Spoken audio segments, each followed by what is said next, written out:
The title of this is UFO Warning Light. This occurred fall of 1970 at outdoor school camp Nate Creek. This involves myself, Jack Lynch, known as Cletus there. I was only a junior counselor. I'd come out to volunteer quite a few times, taking time off from school to get out there for a few days. I was hanging around camp quite a bit. It also involved Digger, also known as Rudy Bohm, the camp supervisor, and the camp caretakers. The lady caretaker in her mid-50s, her nickname was Maggot. It was very clear that she was well named. She was a problem. She was always looking to get someone into trouble for something.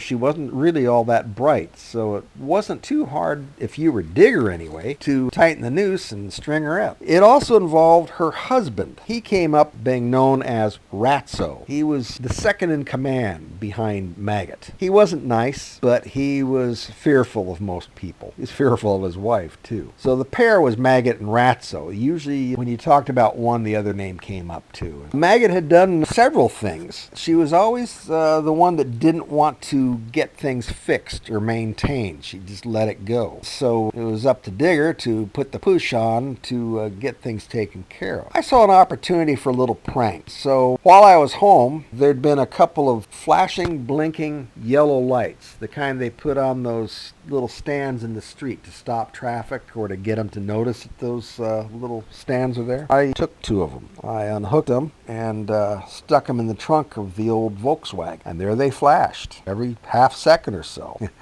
I took them back out to outdoor school for a week. I was going to be volunteering up there. What I did was I got a ladder out in the woods away from camp just a short ways, just the other side of Nate Creek. I put the ladder up and climbed up in the tree as high as I could go. The ladder was only about 20 feet long, but there was branches, so I climbed up the branches, made it up there 35, 40 feet. It was high. I took a little hunk of string and tied the flashing light up there. Got down, took the ladder, found another tree nearby, went way on up there with the ladder and tied the other one up in similar fashion. You didn't really notice these lights up there. They're bright yellow plastic, but daylight, nobody looked up there. I figured at night that'd probably be something funny to look at. I also figured that Maggot would probably spot it, and nobody'd know what it was, and nobody'd believe her. Nighttime came, Maggot sneaking around, checking things out, and she spotted the lights. She went running straight to Digger, wanting to know what those lights are, and Digger looking at her like she's crazy.